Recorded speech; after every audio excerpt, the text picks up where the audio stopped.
one of the very longest psalms. And it starts off with a cry. Listen. Listen here. I need to tell you a story. It's a story you need to learn a lesson from. And the psalmist then proceeds to tell the Old Testament story from the very beginning to the point when the psalm is written. And he walks through story after story from Old Testament history. All the failings, all the struggles, all the successes, many of which turned out to be very temporary successes. And he gets to the end of the psalm. And he basically is going to get to the part of David's life where we're going to pick up the story today. And as he's telling it, he walks us through all of Old Testament history, and he makes this moment the climax. The big moment everyone is waiting for. And in verse 70 of Psalm 78, he says, he chose David, his servant, and took him from the sheepfolds, from following the nursing ewes. He brought him to shepherd Jacob his people, Israel his inheritance. With upright heart, he shepherded them and guided them with his skillful hand. At this moment, we come to great hope because there is a new king. Oh, but it's going to be a wild ride for a little bit. David slowly transitions from being a rebel leader of a quasi-independent state to becoming the king of one of the 12 tribes of Israel, and then becoming king of the entire nation. The transition, I'm going to warn you, it is a crazy story. And I'm going to give a very different kind of sermon this morning. One that at least sounds very different. We're going to walk through all these crazy little vignettes, all these crazy little stories leading towards what I hope will be a spiritual point. But it might take us a little bit to get there. David gets off to a rocky start. But God is preparing him. And we get to witness and engage in a story that at times we see people who are not responding to life properly. It is a series of stories, to put it bluntly, that are marked by stupidity, marked by political gamesmanship, by reactions to life that are emotional, angry, in which people follow the crowd. They're not focusing above. Now, in the back of the bulletins, if you flip it over, I've got my outline as usual. You'll notice it's a lot longer of an outline than typical. But at the bottom, I've given you some cheat sheets. Mostly because we're going to look at a whole lot of Hebrew names and Hebrew places. And so on the back of the bulletin, you've got a cheat sheet that tells you a little bit of a reminder as we're going. This is who that person is, and this is what this place is. Bottom line, the king, Saul, is dead.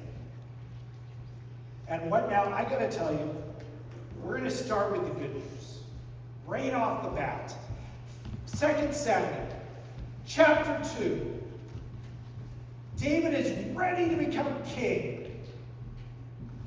Oh, and David starts correctly. Because it says these words. David inquired of the Lord. He hasn't been doing that all of the time. He's been doing it part of the time lately. The Philistines right now are basically in charge. They won a great battle in the service we looked at last week. I know a lot of our ladies were gone last week. You can find last week's sermon online. But the Philistines basically are in charge. They cut the nation of Israel in half. They control the entire middle section of the nation, and it's a mess. And David's not sure what to do, so he inquires of the Lord. Should I stay where he is right at that moment with the Philistines? Should I go off to the capital city of Gibeah? Should I go there and try to seize the throne? What should I do? And God's answer to him, I want you to stay in Judah. Your becoming king is going to take some time. I want you to go to the city of Hebron. And you are going to rule one tribe for the next little bit. And so he goes off to Hebron. One of 12 tribes comes to him, anoints him with oil. Now that had happened already. Samuel had already done that, and we're told the Holy Spirit came upon him in a powerful way. Now he's anointed with oil from a human perspective. And the leaders of Judah anoint David with oil. The leaders of his own tribe, the people that were his family, anoint him with oil. And he becomes king of 1/12 of the land. It's a slow process. But God's not in a rush. He becomes king of Judah, ruling from Hebron for 7.5 years. We're told at this stage that he's 30 years old. We think he was anointed by Samuel to be king about 15 years earlier. And now, 15 years later, he's 1/12 of the way to his goal. That so far doesn't sound so bad. But then it starts to get weird. Okay, so he's in control of 1/12 of the land for 7.5 years. Eventually, Saul's great general, Abner, who is also Saul's cousin, looks around and he finds one of Saul's sons who could be king, Ishbosheth. Great name. You got one guy who can be king. And he becomes king for the last 2 years that David is in control of Hebron. Now, there's a 5-year gap here. The Philistines are in control. We don't know entirely what happens in that 5-year gap. But there's about 5 years where there's no king of Israel. Eventually, Abner goes and gets Saul's son, says, okay, I want you to be king. The Philistines clearly are still in control because they come up with a new capital city, Mahanaim, which is in the tribe of Manasseh. It's on the far side of the Jordan River. It's about as far away from the Philistines as you can get. Clearly, they're not in full control. But he claims to be king of the other 11 tribes. And they end up, Abner, going on a little bit of a journey. He goes down to a place called Gibeon, where there is a large water reservoir the Bible describes as a pool. And Joab, who's David's general, his nephew, goes with his men to the same place. Now I'm throwing all these names. That's why I'm giving you a cheat sheet, okay? You can follow along with that. It can help, I hope. Okay, so they get to Gibeon. So you got Abner there, you got Joab there. We don't know why they're there. The Bible doesn't really tell us. They might have been there for a battle. I kind of think, as I read it, that they're there as kind of a tense negotiation. They're there one side of the house of Saul, one side of the house of David, and they're having this get-together, this tense negotiation, and they try to find a way to break the tension And the best way to break tension?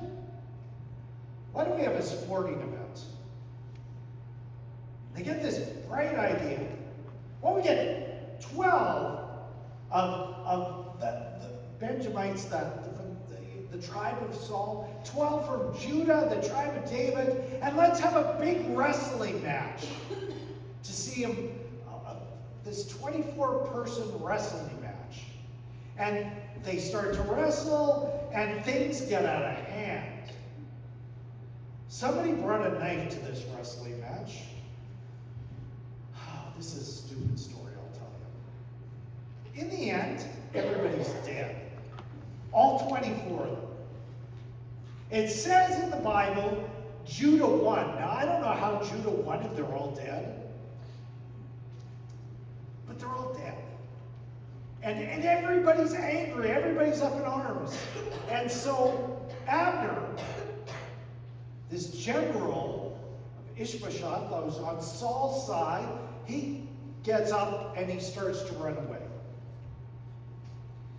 And one of the generals from David's side, Asahel, who is also David's nephew, starts to chase him. And it's described that Asahel is like a gazelle. He's fast. Abner's running.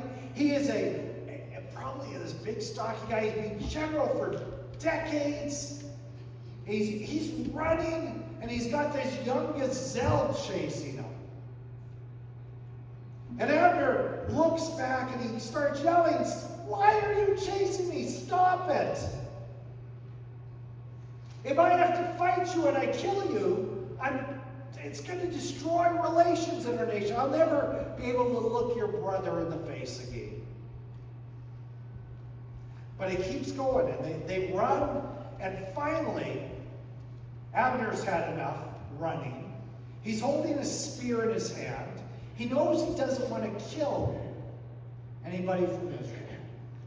So he turns around, and he takes the dull end of the spear, and he sticks it out, almost like he's trying to swat him away. I don't know how the physics of this would have worked. I haven't quite been able to figure it, but he must have put himself into the ground well, and he sticks or what exactly he does, but whatever happens, Asahel keeps going, and he runs right into the dull end of the spear, enough. Now I can understand it hurting him, maybe even doing damage to organs, but he runs into it so hard, it actually goes in one side and it comes out the other. I'm going to tell you, this is a messy story. This general of David's is dead because of a stupid wrestling match. Eventually, Joab sees what's happening, sees his brother is dead. He starts chasing him. I don't know, these guys,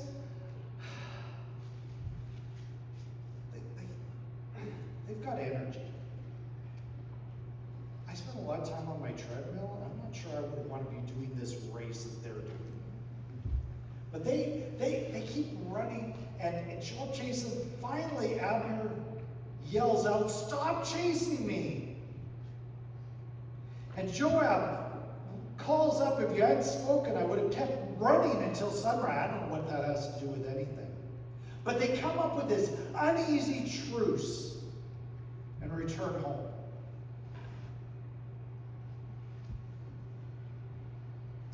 Ishbosheth was not trained to be king.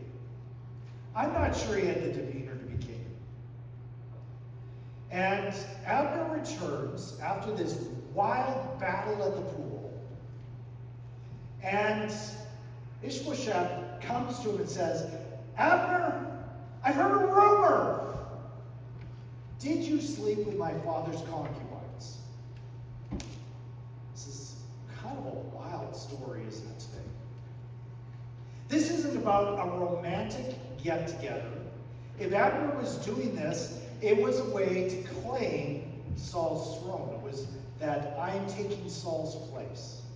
This would have been a a political move. And Abner is infuriated at the accusation. I think for Abner's, not just his words, but even more so his actions later proved that this was totally false. And he yells at the king, "Am I a dog's head? I've helped you. I've helped your father. I've worked against David for so long. And now you have the gall to make this kind of accusation against me? I will make sure that David becomes king. In fact, I'm going to make sure he becomes king of the whole kingdom from north to south." What's really interesting about this, he basically tells the king, "I'm going to make sure that you're overthrown by your enemies." And Ishbosheth, I think, knew that he was a bad king. Because as we read the story, it's almost like he helps Abner with his great coup. It's kind of weird. You don't usually hear about things like that. But he's going to help him along. And so Abner opens a dialogue with David. And he sends a human messenger to speak to David. A human messenger is like a text message, except with less emojis. And he gives us this message. Let's make an agreement. You and me, so that you are king of all of Israel. And David sends a note back. Okay, I agree. One condition. One condition. Way back, after I killed Goliath, Saul gave me a wife. I had to earn her. I had to prove myself. Michal. I know Saul annulled the marriage. I know Saul gave her to another man, but I want her back. That's my one condition. So they go back to Abner with the condition. And Abner actually consults with Ishbosheth the king, which is the really weird part. He's consulting about his overthrow. And Ishbosheth says, okay, Michal is my sister, give her back to David. And this is, I can just imagine what happens next. Abner is sent to go get Michal. Michal is nicely, happily married. You just picture the knock on the door. She opens the door. Abner, cousin, what are you doing here? Oh, it's good to see you, cuz. I'm here to take you away from your husband, whom you love, and drag you so you're forced to live with your ex and watch him enjoy life with his new wives. Just that's pretty much the conversation. Do you know how well that went over?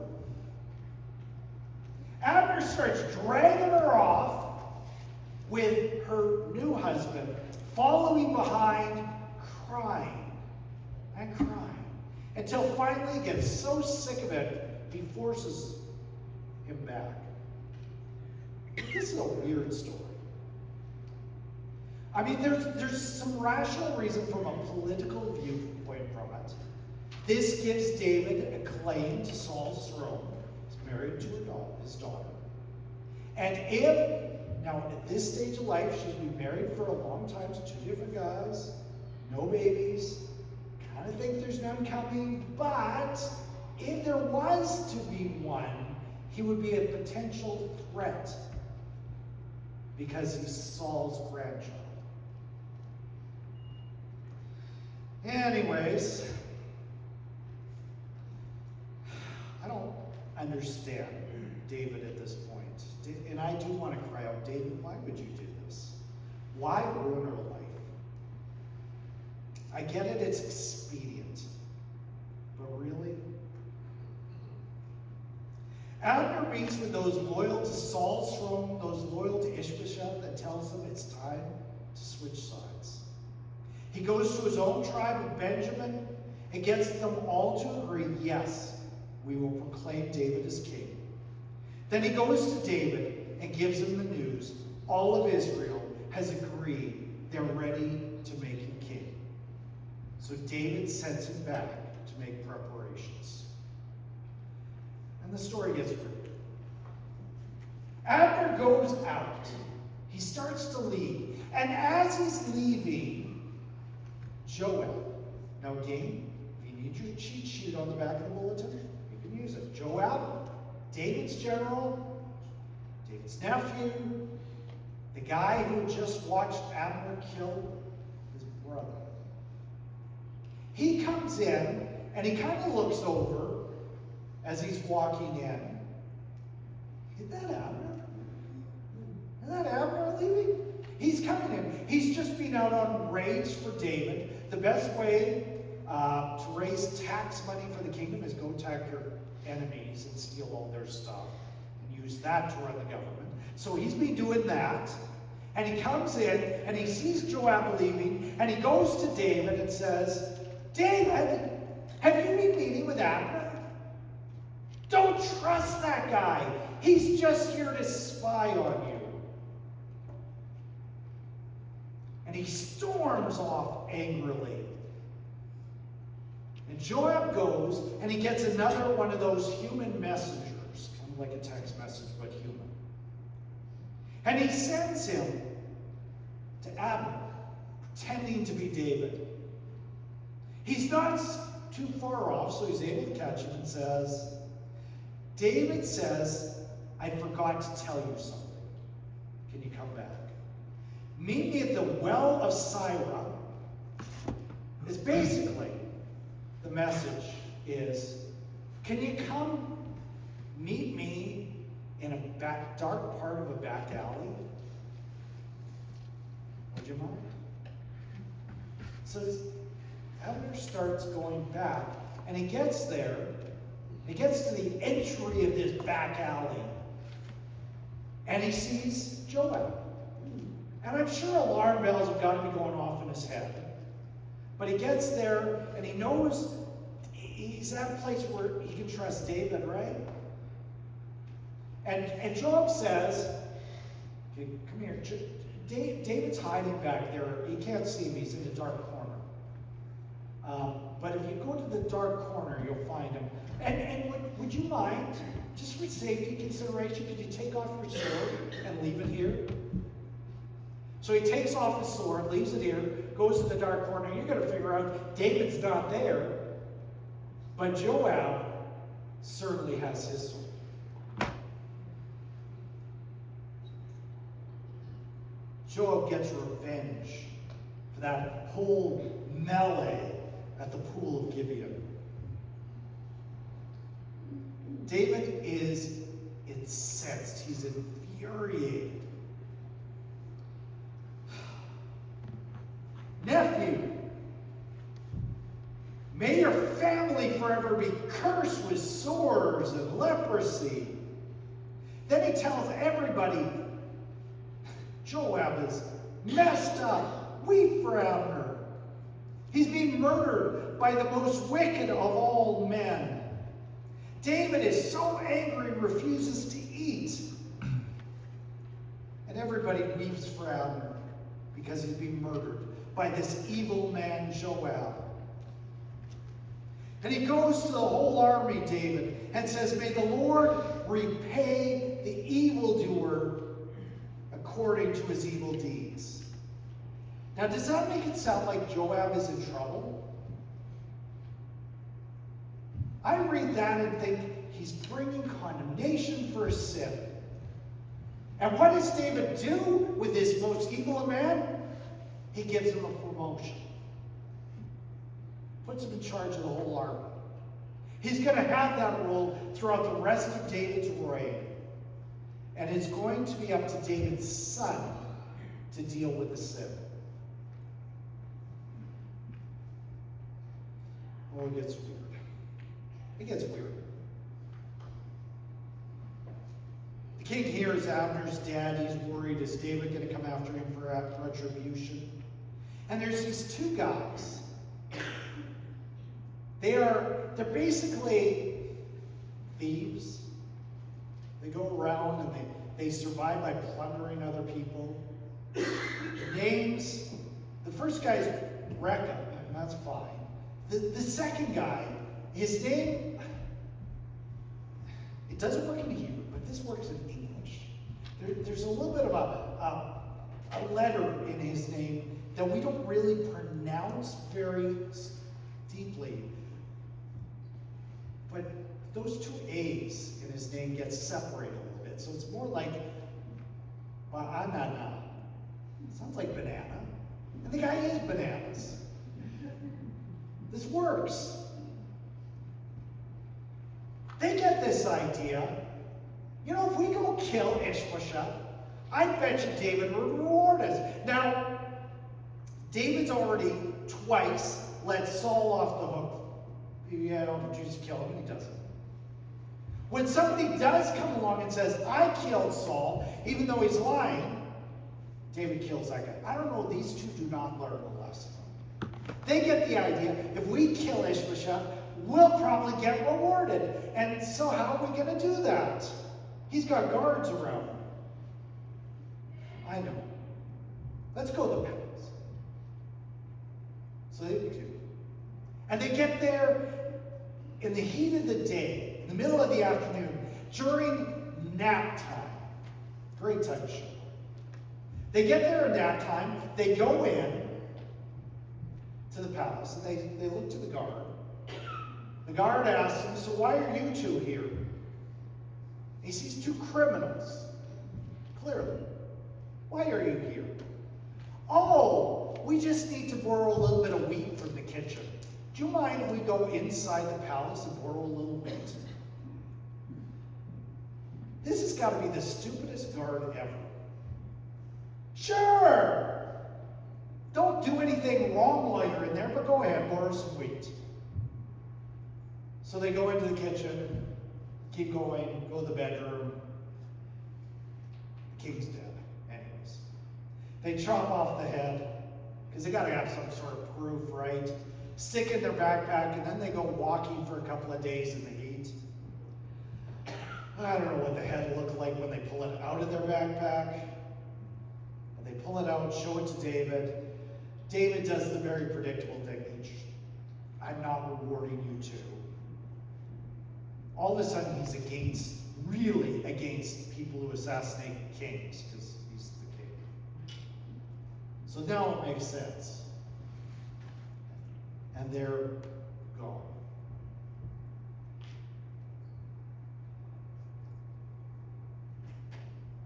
Good news out of all this, chapter 5 of 2 Samuel. The other 11 tribes, the 11 tribes that did not initially submit to David, show up at Hebron. And it's a weird little thing. They go before him and said, you've proven yourself. You have shown yourself good enough. You've led us on military campaigns against the Philistines. You've done great things. We should honor you as king. And oh, I guess God said you should be king. And so I guess we'll make you king. It's almost phrased like that. Like, look at all you've done. And then at the very end, just this kind of, oh yeah, God said this, didn't he? For a third time, David is anointed with oil. And David is finally king. So much of the Old Testament has been waiting for the moment. They've needed desperately to have a godly leader as king. And in many ways, the rest of David's story is almost going to be anticlimactic. It's almost, we finally got the king we need. Now, as we've gone through this, David's made a lot of mistakes. I find this whole story is so far interesting because it's 7.5 years long. David surely has done lots and lots of stuff to prepare the kingdom, to gather together government, to reform government that's being destroyed by the Philistines, to put things together. He's done a lot of hard work. The Bible mentions none of it. The Bible leaves it behind. And the Bible says, I want you to interact with these stories that are kind of nuts. Of all sorts of bloodshed and struggle, difficulty. But it's leading somewhere. It's leading to the king. In fact, it does one more thing. I'm going to bring us to one more little vignette. And that's a new capital. We're going to deal with this a little bit next week as well. We're going to come back to this story a little bit. But at the end of chapter 5, there's a city that David needs to deal with. Again, if you were with us last week, I talked about one of the last remaining Canaanite cities in Israel. This is another one. There aren't very many. This is the city of Jebus, by the Jebusites. It's up on a hill. Its defenses are so good. It only took, according to scriptures, the blind and the lame to guard it. And the Bible doesn't give us a lot of details. It just says David comes up with the idea that the only way to defeat this city is using the water shaft. The city of Jebus also seems to be called earlier in the Old Testament Salem. It eventually gets the name Jerusalem. And it becomes David's new capital.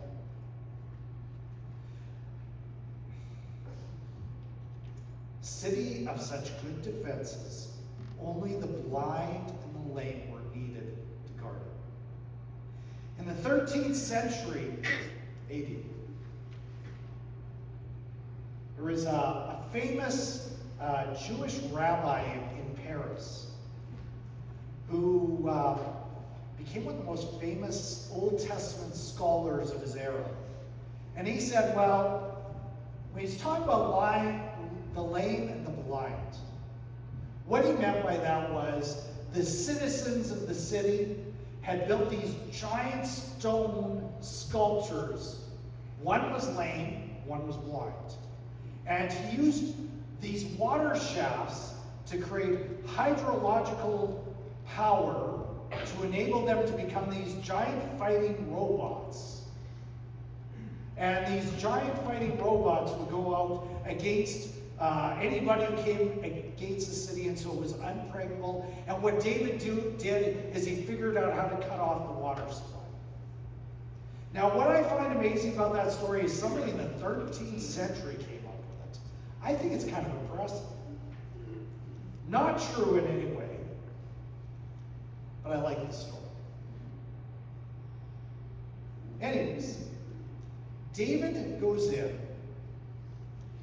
and he takes over the city. Now, this is the very first thing that he does. Now, he had to do it a little bit.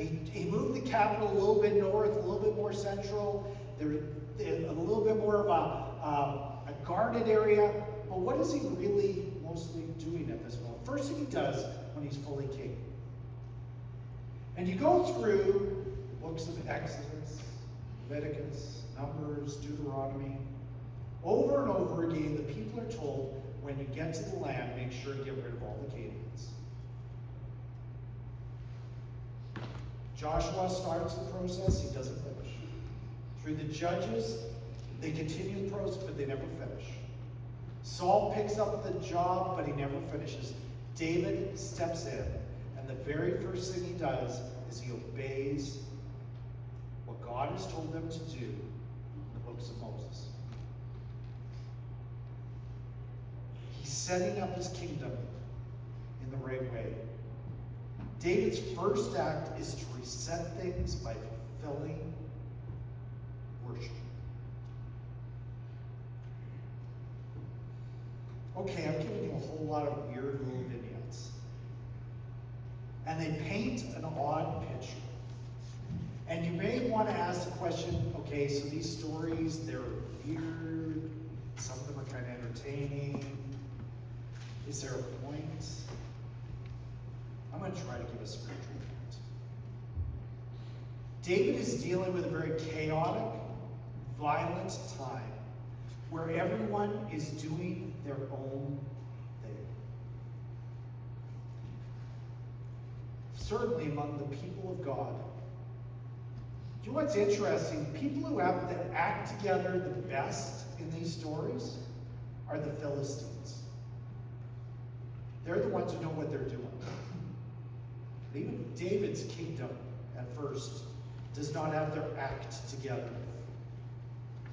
The people who should have known the Bible, who had been taught to pray, who had learned from the time that they were kids different songs of worship, are the people who are getting upset, who are acting ungodly, who are acting on emotion rather than obedience.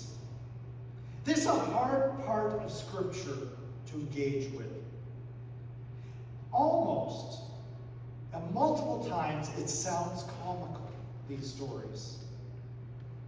The end little bit, the taking of Jerusalem, is really the only positive part of this set of Scriptures. The Bible is always an honest book. It is always a book